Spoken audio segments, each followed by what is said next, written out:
Ce n'est pas un virus où je te touche, tu attrapes le virus, tu meurs. On n'est pas du tout là-dedans, on n'est pas dans un jeu vidéo, on n'est pas dans le film Contagion. On est sur un virus qui se rapproche plus du virus de la grippe ou de la gastro.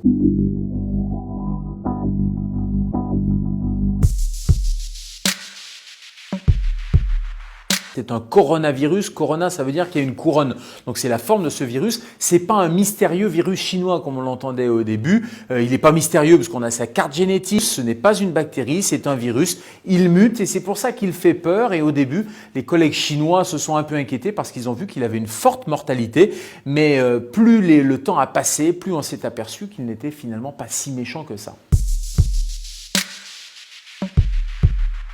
Au début, c'est un virus animal, il reste chez les animaux et puis parfois, à la faveur d'une mutation virale, il peut passer à l'être humain, surtout quand il y a une promiscuité. Et puis après, de l'homme à un autre être humain, c'est ce qu'on appelle la contamination interhumaine et c'est comme ça que les épidémies partent. Je vous prends juste un exemple. Le virus de la gastro-entérite, il va rester 2 mois sur un objet. Le virus du coronavirus, en fonction de la matière, du plastique, du métal, c'est entre quelques heures jusqu'à 4 ou 5 jours. En tout cas, si vous recevez un objet de Chine, le temps de transport, de stockage, de fabrication, etc., il n'y a pas de risque.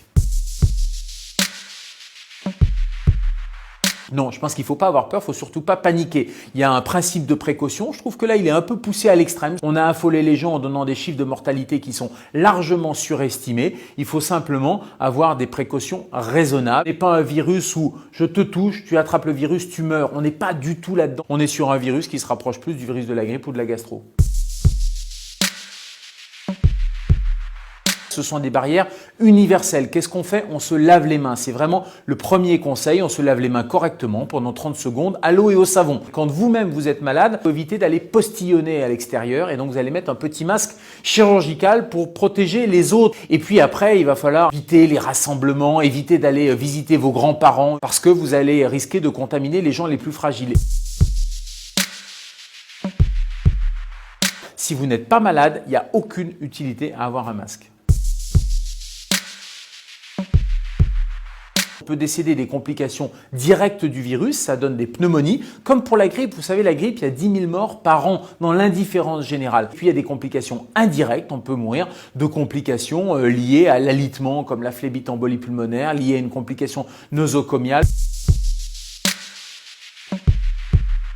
On compare autant avec la grippe et en même temps, il y a plein de gens qui disent c'est pas la grippe. C'est vrai que c'est pas la grippe, c'est pas la même famille, sauf qu'on le compare parce que les symptômes sont les mêmes. Vous avez le nez qui coule, un petit peu de fièvre, des douleurs musculaires et puis la mortalité, elle est finalement assez proche de celle de la grippe. La mortalité de la grippe, c'est 0,1%. Le coronavirus au début, c'était 10-15%. On est en train de revenir à des chiffres beaucoup plus raisonnables parce que les chiffres initiaux, c'était le début de l'épidémie, c'était en Chine avec des gens qui arrivaient à l'hôpital dans un état extrêmement grave. Mais maintenant, quand on fait des études en population générale, tous les gens qui sont contaminés et qui vont pas tous à l'hôpital, eh bien la mortalité elle est relativement faible, en tout cas largement inférieure à 1%. Une fois qu'on a le virus, on a, comme toute maladie infectieuse, des anticorps qui vont être produits par l'organisme et ces anticorps-là, ils vont nous immuniser. Ça veut dire qu'ils vont, dès qu'il y a une autre contamination, ils vont tout de suite attaquer le virus. Sauf qu'on a vu des cas rares, mais des cas qui existent de recontamination. Alors, est-ce que nos tests n'étaient pas fiables? Parce qu'on n'était pas capable de détecter de petites quantités du virus. Deuxième hypothèse, est-ce que le virus dormait dans l'organisme et puis s'est réveillé? La troisième, c'est qu'on peut très bien se recontaminer avec une souche légèrement différente. C'est ce qui arrive avec la grippe. Vous êtes vacciné contre la grippe, mais vous allez attraper une autre forme de grippe. Il y a des chercheurs américains, des épidémiologistes, qui sont même en train de dire que c'est en train de devenir une maladie saisonnière. Le coronavirus, on estime que 70% de la population aurait une cicatrice sérologique, c'est-à-dire aurait eu un contact à un moment donné avec le coronavirus. Mais j'allais dire c'est la bonne nouvelle parce que ça va passer inaperçu chez l'immense majorité des gens qui vont être en contact, qui vont s'immuniser et seuls les plus fragiles risquent d'avoir des complications.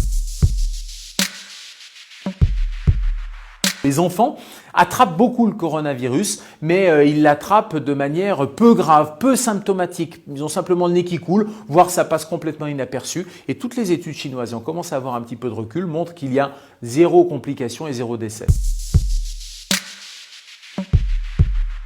peut pas prédire avec précision la fin de l'épidémie, mais on sait que ça a duré quelques semaines en Chine.